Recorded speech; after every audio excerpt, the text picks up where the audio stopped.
So let's break down the American English vowels for you one by one, really help you build an understanding of what the sound is, how it's spelled, what accent error patterns you might have for it, and how to correct your speech for vowels. Looking at vowel as in red tent, we typically spell it with letter E. It's a lax central front vowel. So it lies in between our other two lax vowels. We have I, like in bit, and a, like in bat. Our like in bet, is right in the middle. The front vowels basically have more and more opening with the front of the tongue going down. So between bit, bet, and bat, the tip of my tongue is getting more open. My jaw is also opening, but the back of my tongue is staying fairly high. So for be, bet, it feels pretty flat. The back of my tongue is going to be higher than the front of my tongue. And when I work on the other two front lax vowels, it can be very helpful for the vowel. I call it the red tent vowel because our most typical spelling for the vowel is with letter E. Most of the time when you see letter E by itself, it will say like in get or men. Sometimes it says E like in me, less common though. We do also sometimes spell this vowel with EA, like in head or weather. Those are exceptions though. And most of the time when you see letter E, you should be thinking that lax front vowel.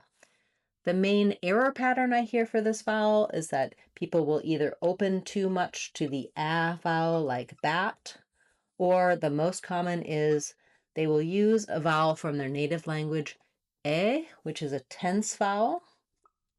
We don't have this vowel by itself in English. We have a diphthong, where we start from this position and slide more closed, as in gray day. In a lot of languages, though, they have just an a pure vowel that is a little more closed than our vowel. If we look at it here on our chart, it looks like this.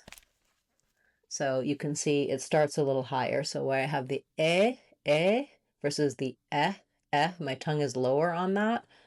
This one is tense, and as I said, we don't have it by itself in English. We always slide it into a like gray day or air diphthong.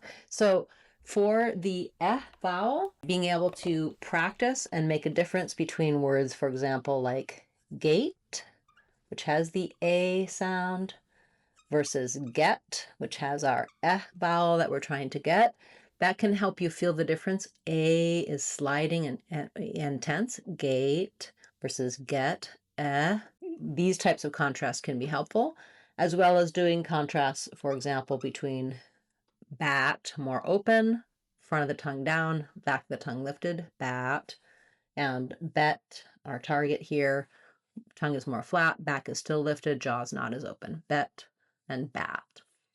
As I mentioned in our video for the I sound, like in pink pig, all of these front lax vowels can be helpful to work on together.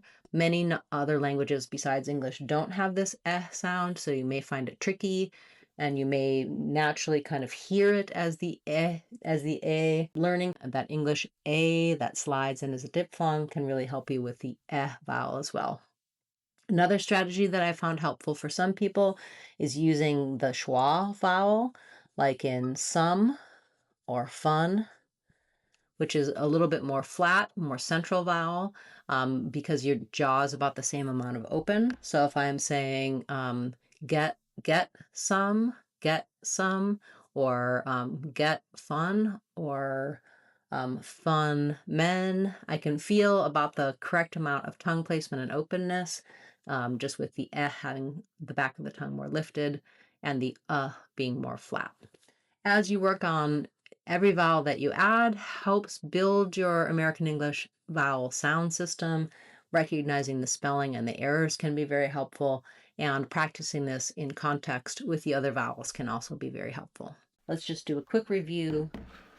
We had the E vowel in green tea, the I vowel in pink pig, the E vowel in red tent, the A vowel in black cat, and the A diphthong in gray day. These are the front vowels for American English. You can get more help and more details on each of these in my videos for those, and in our Sounds of English course, we'll go through in detail how to correct accent error patterns you may have on those sounds, common words they're in, practice materials for you to really solidify those vowel sounds. So I hope you'll check that out. It's our Sounds of English course on speechmodification.com. Thanks so much for being with me today for this vowel lesson for the front vowels of American English.